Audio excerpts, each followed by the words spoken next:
Bismillahirrahmanirrahim. Assalamualaikum warahmatullahi wabarakatuh. Alhamdulillahirabbil alamin. Wassalatu wassalamu ala asyrafil anbiya'i wal mursalin.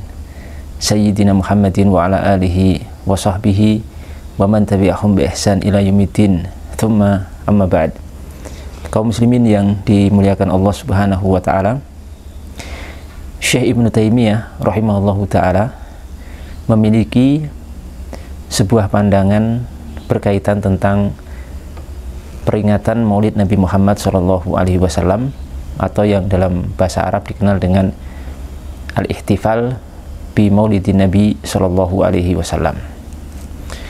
Dan pandangan beliau tersebut menurut kami adalah pandangan yang cukup moderat, serta insaf, serta adil dan ilmiah, yang ternyata pandangan beliau seperti ini luput atau mungkin tidak selaras dengan sebagian dari saudara-saudara kita yang menjadikan beliau sebagai rujukan dalam berbagai masalah dalam beragama.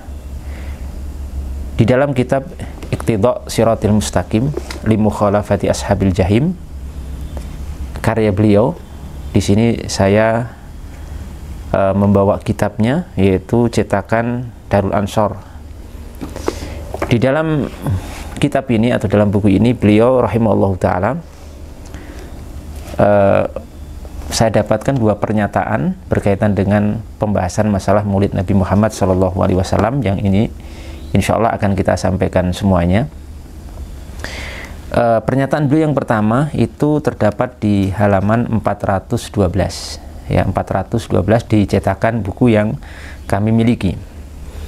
Beliau rahimahullah ta'ala menyatakan, fata'dhimul maulidi wattikhaduhu musiman qad yaf'aluhu ba'dun nas wa yakunu lahu fihi ajrun 'azimun li husni qasdihi wa ta'dhimihi li Rasulillahi sallallahu alaihi wasallam. Beliau rahimahullah ta'ala mengatakan fata'dhimul maulidi, dan pengagungan, pemuliaan maulid, yakni kelahiran Nabi kita Muhammad sallallahu alaihi wasallam, wattikhaduhu musiman, dan menjadikan hal itu sebagai satu musim tertentu, ya, qad yaf'aluhu ba'dun nas, sebagian manusia telah mengamalkannya atau telah melakukannya. Artinya sebagian daripada kaum muslimin telah menjadikan hari lahirnya Nabi Muhammad SAW itu sebagai musim tertentu yang beliau atau mereka jadikan acara peringatan Maulid Nabi SAW sebagai bentuk pengagungan kepada hari lahirnya Nabi kita Muhammad SAW. Wa yakunu lahu fihi ajrun 'azimun, yang hal itu akan menjadi sebuah atau akan orang atau ba'dunas atau sebagian manusia tadi akan mendapatkan pahala yang besar di dalam kegiatan itu.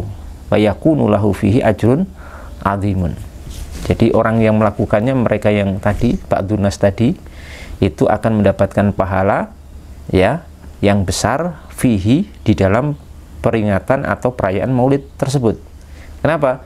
Li husni qasdihi, pertama karena sebab bagusnya niat orang itu atau mereka yang melakukannya, wa ta'dhimihi li rasulihi sallallahu alaihi wasallam, dan pengagungan beliau atau pengagungan mereka kepada Rasulullah sallallahu alaihi wasallam. Dalam pernyataan ini Syekhul Islam Ibnu Taimiyah bisa digarisbawahi bahwa beliau tidak kita katakan 100% pro maulid, tapi juga tidak kita katakan 100% kontra maulid. Tapi terlepas dari itu, beliau sallallahu alaihi wasallam atau beliau rahimahullah memberikan pernyataan bahwa orang yang melakukan peringatan Maulid Nabi Muhammad sallallahu alaihi wasallam dengan sebab karena maksud yang baik dan dalam rangka untuk mengagungkan Nabi Muhammad sallallahu alaihi wasallam, itu akan mendapatkan pahala yang besar dari Allah Subhanahu wa ta'ala.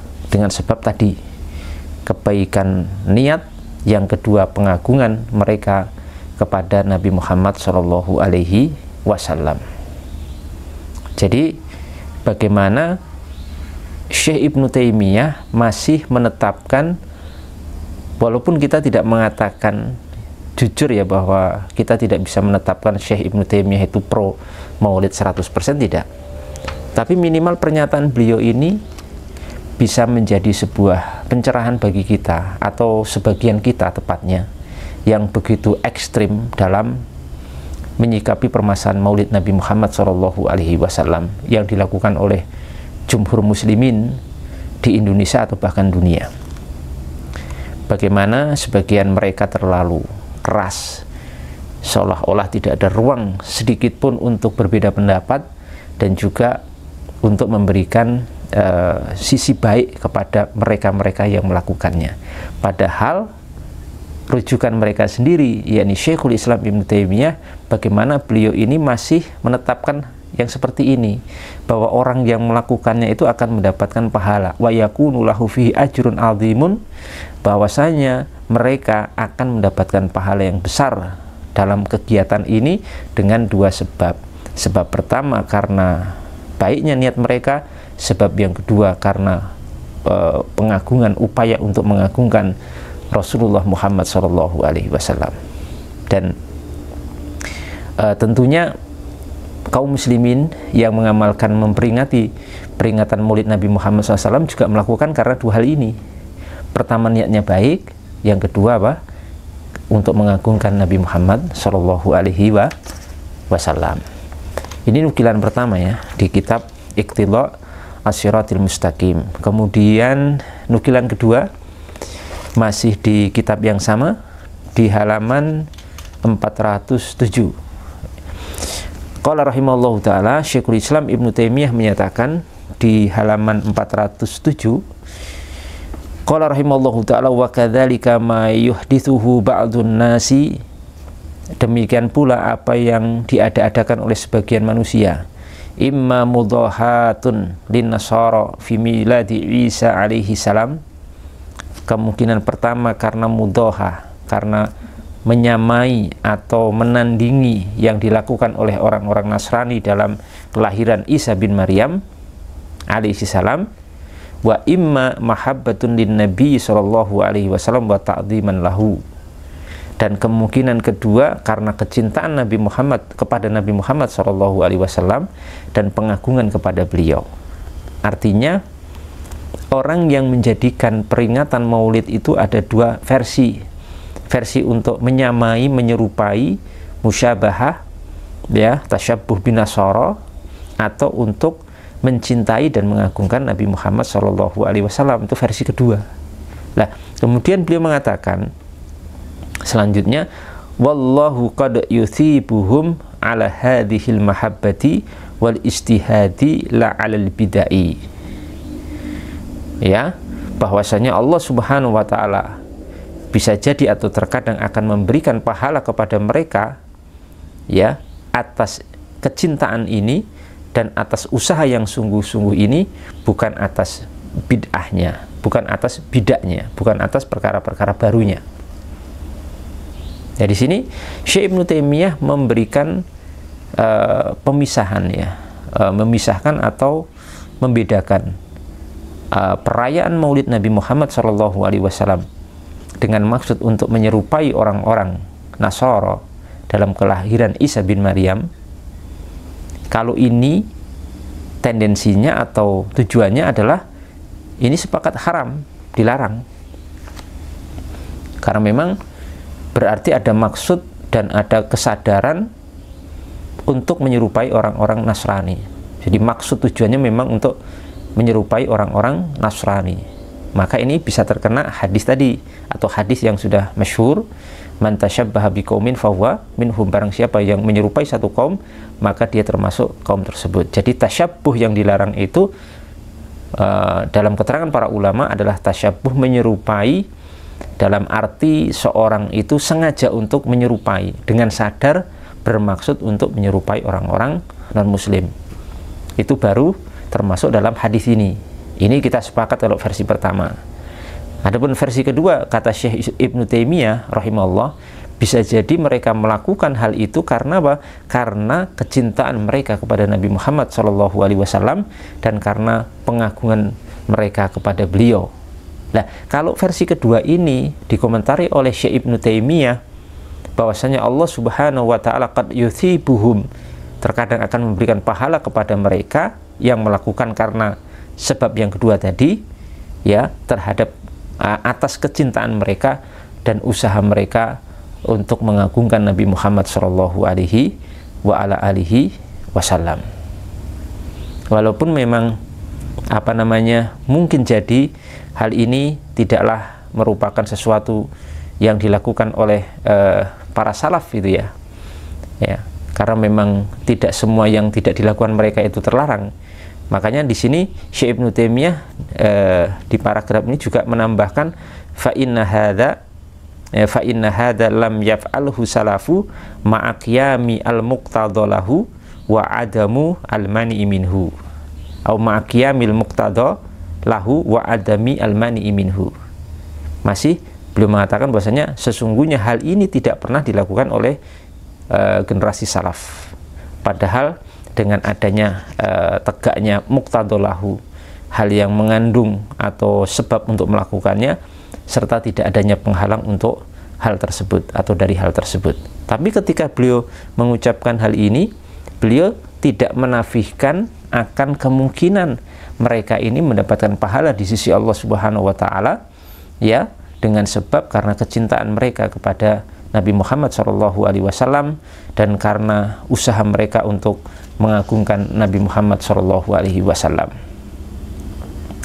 Jamaah yang dimuliakan Allah Subhanahu wa taala, dari dua nukilan ini bisa kita ambil sebuah kesimpulan bahwasanya Syekh Ibnu Taimiyah rahimahullahu taala dalam pendapat ini masih sangat moderat, bagaimana beliau masih memberikan ruang kemungkinan baik dan masih berharap mereka-mereka yang melakukannya dan mengamalkannya, dan mereka adalah jumhurul muslimin dan jumhur mayoritas ulama muslimin juga akan mendapatkan pahala yang besar di sisi Allah Subhanahu wa taala dengan dua sebab. Sebab yang pertama niat yang baik, sebab yang kedua karena kecintaan dan pengagungan mereka kepada Nabi Muhammad Shallallahu Alaihi Wasallam. Ini berbeda sekali dengan sebagian orang-orang yang menjadikan beliau sebagai rujukan, ya, bagaimana ternyata mereka begitu kontras dan begitu berbalik 180 derajat dengan sikap Syekh Ibnu Taimiyah. Sebagian mereka begitu keras, ekstrim, ghulu, tidak ada ruang untuk berbeda pendapat, kemudian menghakimi kaum muslimin yang mengamalkannya telah melakukan kebid'ahan yang sesat, telah menyimpang, telah keluar dari ahli sunnah wal jamaah dan lain sebagainya. Padahal Syekh rujukan mereka begitu moderat seperti ini, walaupun mungkin Syekh Ibnu Taimiyah tidak pro maulid 100%, tapi bagaimana beliau itu tetap menetapkan hal ini, bahwasanya mungkin jadi mereka yang mengamalkannya punya niat baik, kecintaan, pengagungan kepada Nabi Muhammad, yang akhirnya mereka akan diberikan pahala yang besar di sisi Allah Subhanahu wa taala. Jamaah yang dimuliakan Allah Subhanahu wa taala, semoga nukilan dari Syekh Ibnu Taimiyah ini memberikan wawasan kepada kita sekalian tanpa terkecuali, yang nantinya akan lebih mendewasakan kita bahwasanya masalah peringatan Maulid Nabi Muhammad SAW ini masalah ijtihadiyah, masalah khilafiyah yang seharusnya saling menghargai, saling menghormati. Kita tidak akan pernah memaksa siapapun untuk maulidan. Yang menjadi target kita hanyalah kita berharap seluruh kaum muslimin bisa saling menghargai dan menghormati pendapat masing-masing atau pendapat saudaranya yang mungkin berbeda dengan mereka. Itu target utama kita dalam hal ini, tapi bukan menjadi target kita untuk memaksa seluruh kaum muslim untuk maulid atau tidak untuk maulid. Dan ini menjadi sebuah pencerahan bagi kita bahwasanya Syekh Ibnu Taimiyah yang merupakan ikon mereka yang ekstrim dan gulu seperti itu ternyata sangat berbeda dengan apa yang mereka lakukan. Sangat berbeda dan sangat jauh berbeda. Ya, ini menjadi koreksi ya. Artinya ini baru satu masalah, dan masalah-masalah yang itu masih cukup banyak. Menjadi koreksi dan renungan. Bagaimana ternyata kok banyak perbedaan atau banyak ketidaksesuaian klaim mereka menjadikan Syekh Ibnu Taimiyah sebagai rujukan, tapi perilakunya, sikap-sikapnya masih jauh dari Syekhul Islam Ibnu Taimiyah rahimahullahu ta'ala rahmatan wasi'ah.